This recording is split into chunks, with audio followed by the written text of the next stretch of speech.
A primeira pergunta aqui que me fizeram é a seguinte, pergunta da Rosa.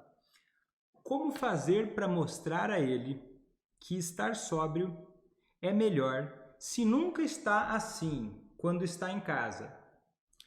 Olha, a pergunta dela deve ser sobre o marido, né? Eu imagino que seja sobre o marido. Ela quer saber como fazer para mostrar para o marido que estar sóbrio é melhor do que estar embriagado. Se ele sempre está embriagado quando está em casa. Agora porque certamente a Rosa está fazendo essa pergunta porque ela já me conhece há algum tempo, ela já entende um pouco sobre as coisas que eu falo aqui.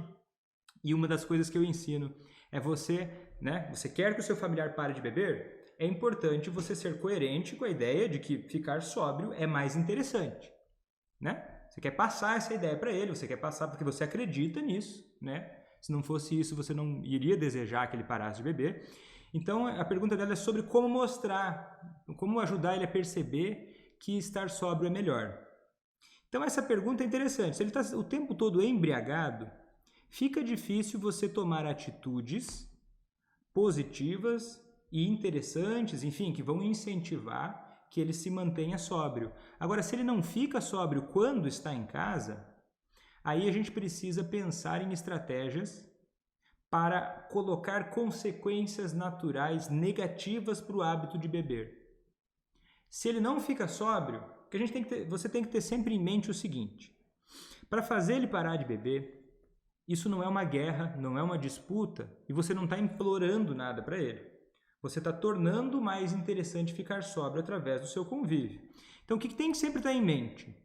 Como ele pensa sobre o álcool e o que parece mais interessante para ele.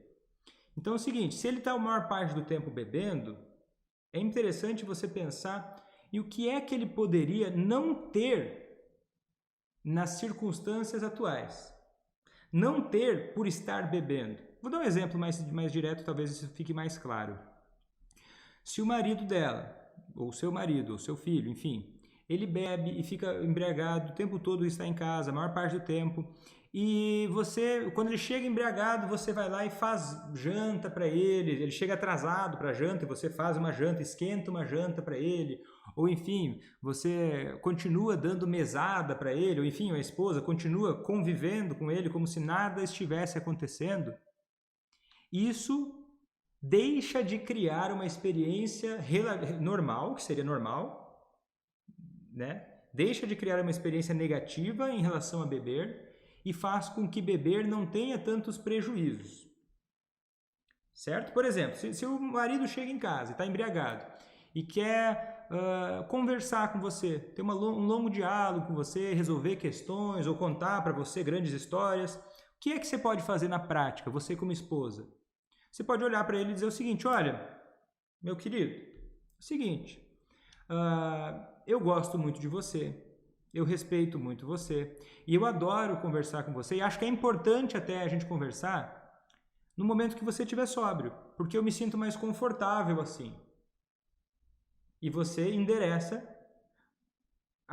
esse assunto para ser resolvido mais tarde. Por exemplo, ele chega em casa, quer assistir um filme ou uma série com você e ele já bebeu todas.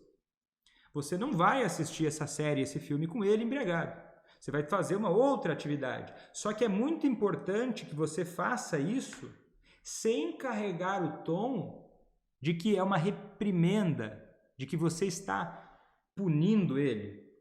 É meramente uma consequência natural. Você gosta de estar com ele embriagado? É agradável para você conversar com ele embriagado? É prazeroso?